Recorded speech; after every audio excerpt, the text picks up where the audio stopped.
What's going on, tribe? Today, we're going to be doing a gear test.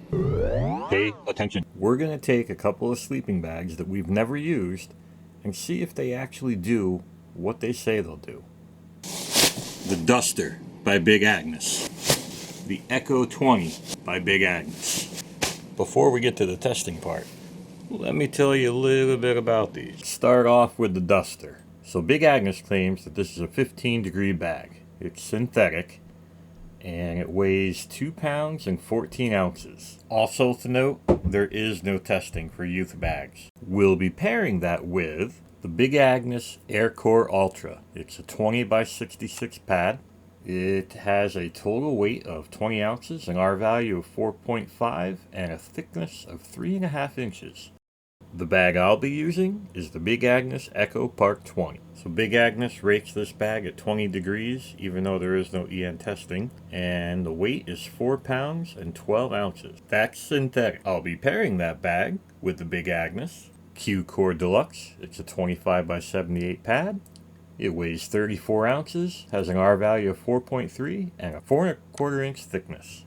But Logan's dad, this bag is 15, this bag is 20, case closed, that's the temperature they go to. Not necessarily. Some ratings are real and some are not. My personal experience with Big Agnes, I need to plan for about 10 degrees higher than what they have on the bag. Let me explain. See, when sleeping bag companies rate their bags, they can use two different rating systems, an EN or an ISO. And they have 3 different numbers: the comfort, the lower limit, and the extreme. So your comfort rating is exactly that, comfort. Your lower limit rating, that's where you're going to get cold. The extreme rating, well, you won't die. Let's take a quick look at what the official definitions of these ratings are. Your lower limit, or your transition range, here a standard man is in a situation of fighting against cold. Posture is curled up inside the sleeping bag, but in thermal equilibrium and not shivering. Somewhere within this range is likely the performance limit of your bag. Then, for the extreme range, in this range, the strong sensation of cold has to be expected. There is risk of health damage by hypothermia. A sleeping bag should only be used in this range in an emergency.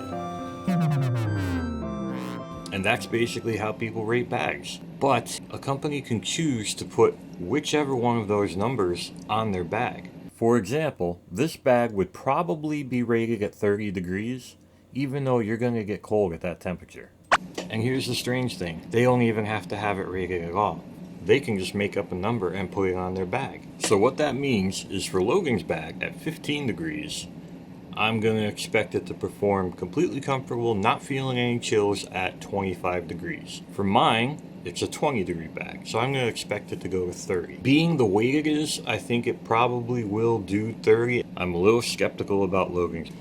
How about R value? That test is a little bit better. Still don't like how they do it though. What is R value? Well, R resists. Basically a measurement of how much something resists the transfer of heat. When you're sleeping on the ground or in a tent, the cold air is trying to suck that warm air away from your body through that pad. And the R value on the pad is how you measure how much it resists doing that. So, just to give you a little bit of a gauge, an R value of 2 to 3, that'll get you down to about 32 degrees Fahrenheit. Value of 3 to 4, you're down to about 20 degrees Fahrenheit. A 4 to 5 R value would get you to 0 degrees Fahrenheit. You have a 5 plus, you're going into sub-zero temperatures. You won't have to worry about anything ever.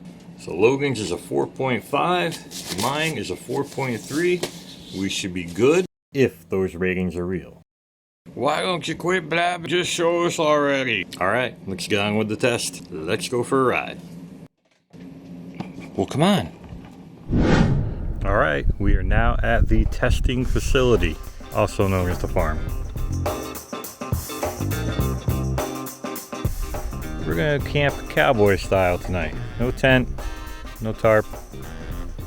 Shouldn't be any precipitation, so we're just gonna go for it right under the stars.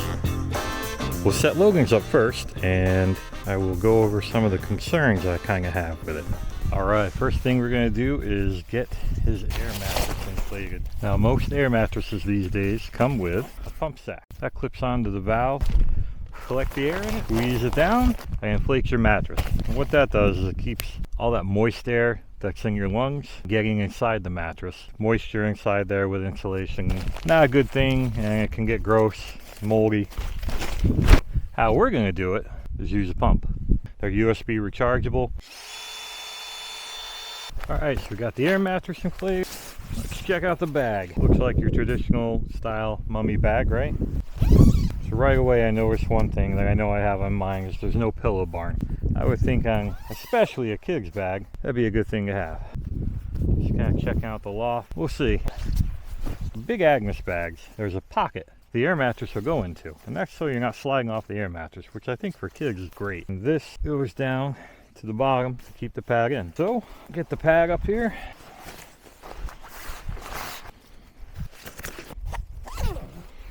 And that's that. Double zippers so you can vent. There's the pillow. Again, I'm not liking the fact that there isn't a pillow barn. And on top of that, the pillow really doesn't fit in the hood very well. I'm having my doubts. Remember these guys? Fold up foam camp pads?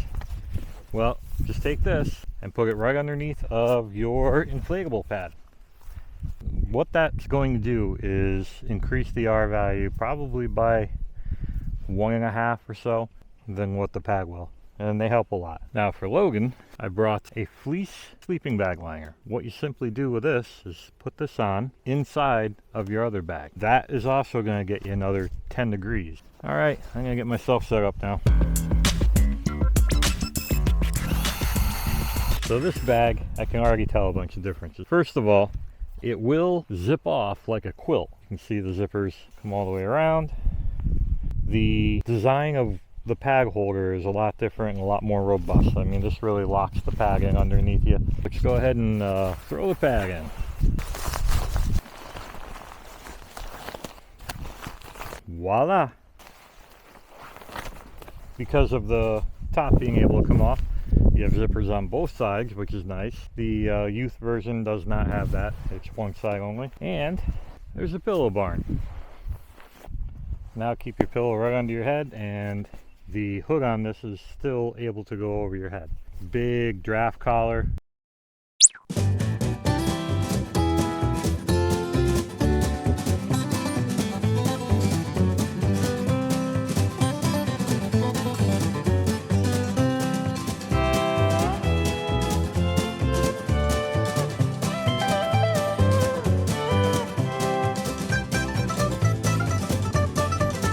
Essentially, what those foam pads are going to do is act as insulation in our chairs, so we're nice and comfy. So I'm about to have a coffee, a cookie, and look who's here. The Fafa has arrived. Yeah. So we're going to relax, take in the view, do some farm car camping. Yeah.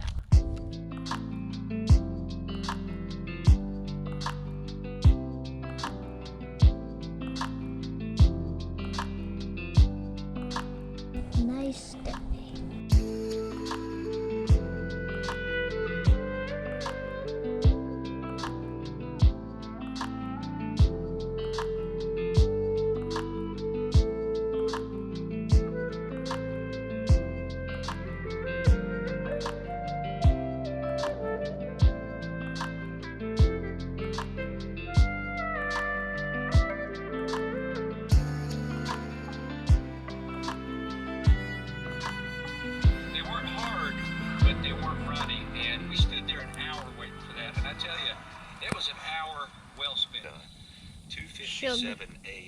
All right, we are getting ready for bed. Yep. Logan's gonna take his jacket and stuff it in that plastic bag. The cool part about this is that you don't have to worry about the edge besides falling off. Falling off. Honestly, feels nice and comfortable, guys. The zipper just stops and you're like locked in place. So Logan is off to Betty by. Got my UCO candle holder I got for Christmas. And one little trick that we tried is using hand warmers Just throwing a couple in the bag before we went to bed and see how that works.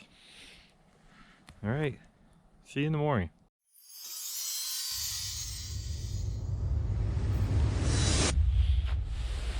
Fafa, why don't you come sit by the fire? So it's about 3 o'clock in the morning. It's 28 degrees. I woke Logan up. He asked me, what did we learn?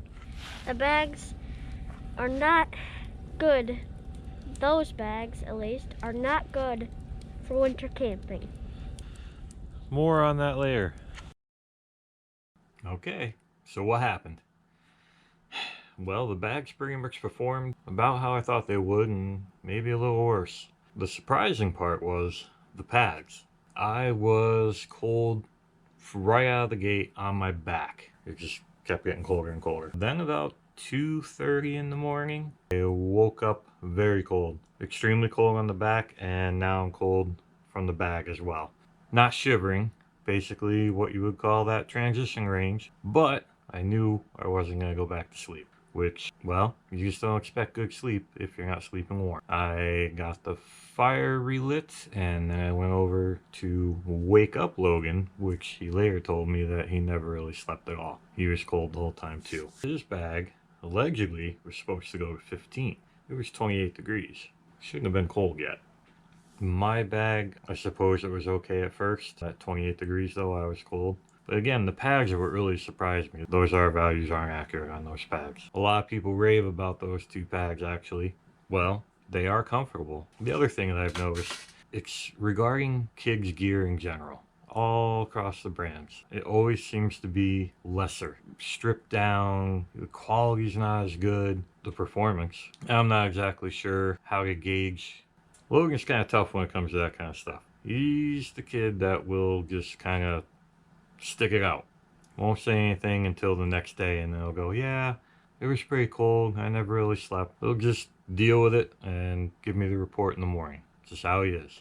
It's really tough to find kids gear, and I wish companies would step up, make better kids gear. I'm talking about everything: backpacks, shoes, clothing. There's very few products out there, and the products that I do find are subpar.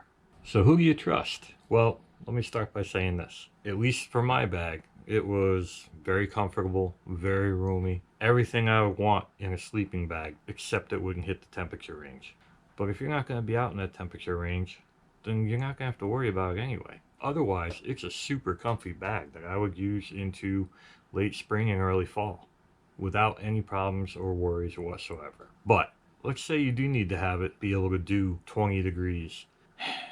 It's tough to tell you where to turn. The cottage vendors are usually a pretty good bet. They really try to overachieve, it seems like. And by cottage vendors, I mean these small companies that, everything's being done by hand almost. They want your business. They care. As far as the pads go, I don't know. I'm pretty shocked on that. I've always heard good things about the Big Agnes pads. Didn't see that one coming. Now, don't think I'm picking on Big Agnes. They have a lot of great products. I have a lot of their gear.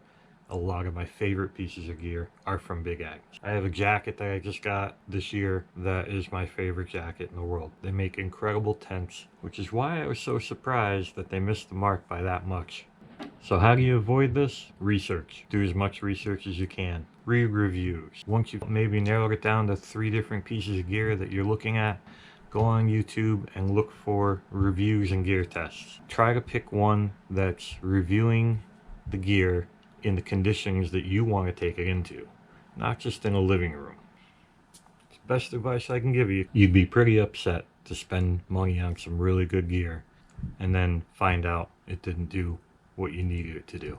So I have one more Big Agnes bag. It's an ultralight bag. It's down. Now I'm really curious to see what that's going to do.